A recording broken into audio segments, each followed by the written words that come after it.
Hi, I'm Sid Lee, a member of Emmanuel Presbyterian Church.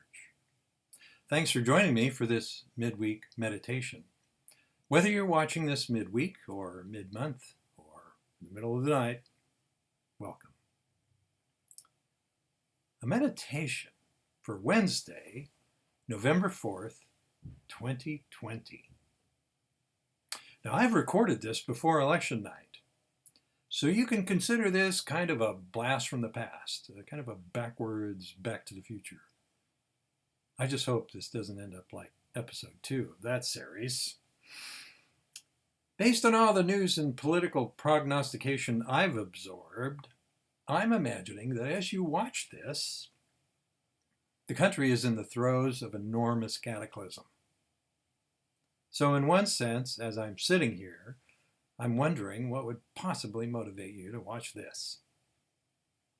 But on the other hand, an escape to listen to some reflections, a chance to meditate and set aside the chaos, may be just what our divine psychotherapist has ordered. So sit back and enjoy. I am a huge fan of history.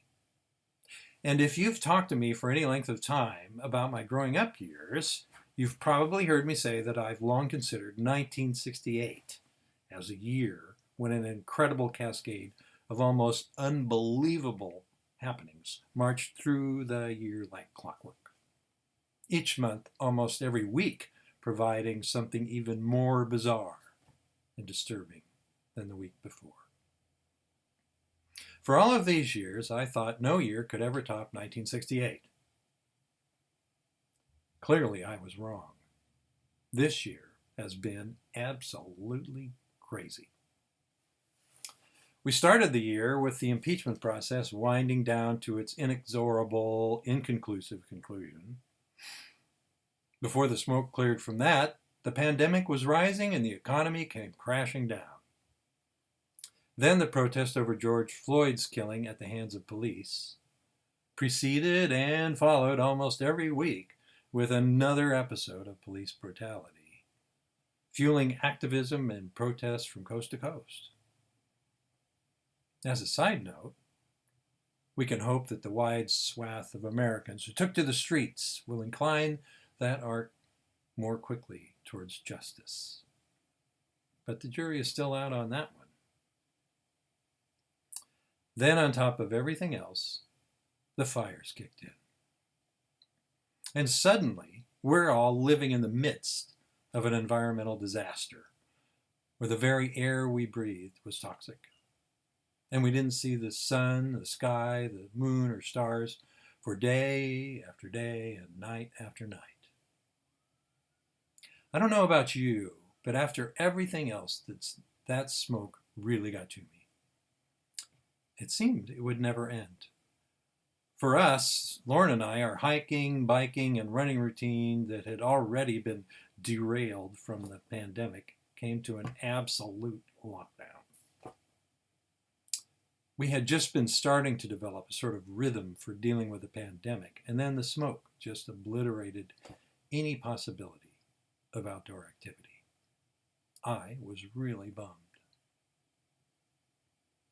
Finally, the air started to clear and the toxic numbers came down, but we still felt socked in. And then one day, I came out of the garage after dark, and I looked up, and there, to my wonder, surprise, and great joy, I saw the Big Dipper and the North Star, just as clear as could be. I stood there for several minutes, my jaw dropped, and I rotated around, taking in the starry wonder across the heavens. If anyone had seen me, they would have thought I'd seen a UFO. I was amazed, transfixed, mesmerized. It was almost like I forgot they existed, like I no longer trusted that they would be there, as so many other things were being degraded or destroyed. That night, it was such a comfort for me to see them in place, perfectly arrayed, just like always.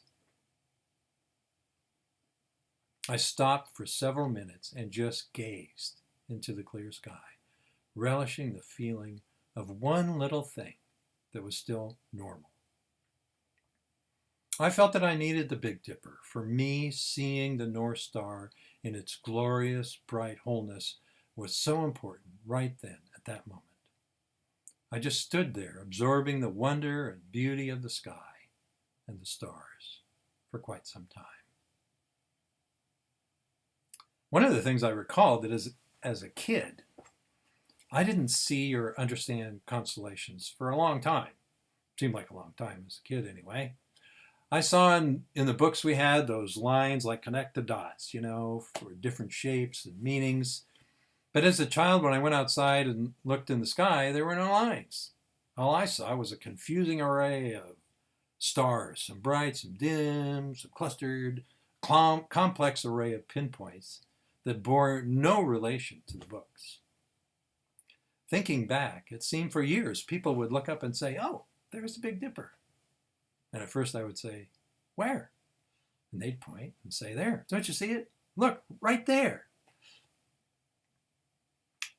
And then I'd be trying to line the stars up the way they looked in the books, but there were no lines. So at first I would shake my head and say, "No." Usually that would lead to uncomfortable moments like so many in my childhood, where adults would be astounded and disappointed that I couldn't see which was so clear to them, like calculus later in life. And they would spend awkward moments trying to explain what was plain to them, but for me simply wasn't there. After a while, I learned to say, "Oh yeah, cool," or something like that, gazing generally where they pointed, but seeing no pattern. Sometimes perceptive adults would realize I was faking it, and they'd say again, "Right there, don't you see it?" "Oh, there," I'd say, "Yeah, cool," wishing they would leave me alone. Then one night, I remember it as being exceptionally clear, cold night, with the stars sharply in focus. Someone said, "Oh, there's a Big Dipper." And I looked up, and there it was, just like in the books. "Wow," I said, "that's awesome." Ever since then, I've loved seeing the Big Dipper, tracking its movement across the sky through the night. As I said, I love history, and I've learned that for centuries, the stars have played an enormously important role in navigation. I'm a big fan of the Patrick O'Brian Master and Commander series of books, and they illustrate how critically important stellar navigation has been. Throughout history, there are some amazing stories of incredible achievements. One of the most stirring was during the Shackleton expedition. After crushing ice floes destroyed their ship, the Endurance, in a failed attempt to reach the South Pole, the crew of 27 spent a year trapped in the ice before finally escaping to an uninhabited island, Elephant Island. Their first contact with land in nearly 500 days. From there, Shackleton and Frank Worsley, the navigator, with 4 others, had to sail in a tiny 22-foot boat 800 miles through the Antarctic winter storms to reach a whaling station on the island of South Georgia in order to get help and save the 22 left on Elephant Island. Given the circumstances, navigation was an enormous challenge. And if they had deviated even a fraction in that 800-mile journey, they would have missed South Georgia, and all would have perished. Worsley's superlative skills as a navigator and seaman saved the day and saved the lives of that entire crew. It's important for me to reconnect with the Big Dipper, the North Star, to keep my bearings in a world gone dizzy with craziness. The stars are important, nature's beauty and stunning array. But as I stood in the backyard that night, I contemplated how, as a source of navigation, they point me towards other things to hold on to and not let go. Things that I had forgotten in this crazy year, but things I need for healthy survival. things that are there even if I can't see them. Sometimes in the busyness of life, I could go days without grounding myself, without looking up and paying heed to which way am I going? Which way is north for me? It's not a life and death situation, or is it? Maybe the cumulative impact of life's little struggles can add up to a mountain of despair, leading to cascading effects, an overwhelming avalanche. So sometimes it's the little things in life, like stars in the sky, that can help us turn things around, gain a new perspective, hold on when we feel like giving up, to save us, and ultimately, maybe to save others. For me, there are things like these other navigation aids, are things like belief in God, a love for Jesus as a pioneer of our faith, our model of love and sacrifice, sacred writings in the Bible and other things. Of course, relationships, chiefly my relationship with Lauren, who brings comfort and joy, and her infectious enthusiasm and encourages my heart. But also relationships with IPC friends, this wonderful community of believers. I love music. I love exploring the great outdoors, taking time for myself, pursuing a love for books. If I don't spend time with these navigation aids, I feel lost, frustrated, aimless, and over time depressed. I seem to lose my way. So I wanted to share with you one of my favorite nuggets from the Bible. I've always loved reading the Psalms, and Psalm 1 is like a welcoming open door, an invitation to the breadth and depth of so many beautiful, inspiring words that follow throughout the Psalms. Here's Psalm 1, in a portion of it. Blessed is the one who does not walk in step with the wicked, nor stand in the way of sinners, nor sit in the seat of scoffers, but whose delight is in the law of the Lord, and who meditates on this law day and night. That person is like a tree planted by streams of water that yields its fruit in season.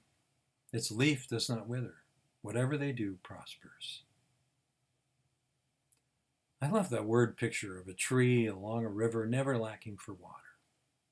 Last year, through Tacoma's Grit City Trees program, we obtained 2 beautiful little yellowwood trees. We planted them and nurtured them, closely following the instructions.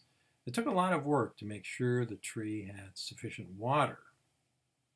Grit City Trees provided water gators to wrap around the trees with clear instructions in their use. And the results were awesome. Those trees had a great first year, and their leaves were green and gorgeous all summer long. I want to be like a tree planted by streams of water, with leaves that do not wither. Delight is the key word for us, how to get there. Focus on your delight. Blessed is the one whose delight is in the law of the Lord. One of the few sets of books I've kept from my previous experience with more conservative expressions of Christianity is Derek Kidner's commentary on the Psalms. I've always loved the Psalms, and I found his way of unpacking the treasures there to sidestep the harsh and often historically erroneous theology of others. He points out that this word isn't talking about a legalistic focus on the law. Psalm 1 is an introduction to the Psalms, not the Pentateuch. And so the word law in this case basically means direction or instruction, but more specifically in this context, it's talking about all of Scripture, our shared sacred writings. If you're like me, there are parts of the Bible in which I genuinely find delight. The Psalms generally, but especially my mom's favorite, Psalm 23, the first chapter of John's Gospel, The Sermon on the Mount, just as a few examples. You know, it's okay to spend time on what gives you delight. You have my permission. Go for it. Take the time you need to feed your soul with what gives you delight. Sacred writings, yes. Crack open the Bible or another inspiring work. Read a chapter that brings you delight. Books by Barbara Brown Taylor are among our favorites. Also Anne Lamott's Stitches. But also music, movies, books, good sci-fi. Take the time to feed your soul on what brings you delight. You know, there are times that we set things aside, times such as Lent, when we deliberately deprive ourselves of otherwise pleasant and healthy things in order to focus more acutely on our spiritual lives, on devotion. Let me just throw this out to you that this is not one of those times. Sitting down to watch heavy documentaries and read books addressing critical issues for today, those things are important and we shouldn't neglect it. But also, invest time in what brings you delight. At a time like this, that may be just the sort of navigation we need. Perhaps rather than watching that hot new controversial series on Netflix, it's time to scroll down to Schitt's Creek, Casablanca, Raiders of the Lost Ark, or Young Frankenstein. Find something that brings you delight and take the time to be delighted. Like the North Star, like the Big Dipper, we need these navigation aids in our life to help us through the hard times when we face difficult issues and aren't sure which way is up. As I said, as I record this, I don't know the outcome of the election. We may be celebrating a huge victory. We may be facing another dead end of despair. We may be in suspense, tied up with legal wranglings that postpone the final outcome until who knows when. You know, it's tempting to settle into that current state, whether euphoria or immense dread. But whether we've achieved this incredible breakthrough or we're in the depths of despair, we need to remember our North Star, because we're not always going to be in this state. We need something to hang on to maintain our equilibrium. I don't want to be a Debbie Downer, but just because we may have won doesn't mean everything is fixed. And if we've lost, well, keep your eyes on your North Star to help you get through. Tap into those navigation aids that bring you delight. In closing, I'll read Psalm 1 again for our meditative reflections. Blessed is the one who does not walk in step with the wicked, nor stand in the way of sinners, nor sit in the seat of scoffers, but whose delight is in the law of the Lord, and who meditates on this law day and night. That person is like a tree planted by streams of water that yields its fruit in season. Its leaf does not wither. Whatever they do prospers. May your navigation aids keep you pointed in the right direction. May your leaves remain green, and may you prosper. Amen.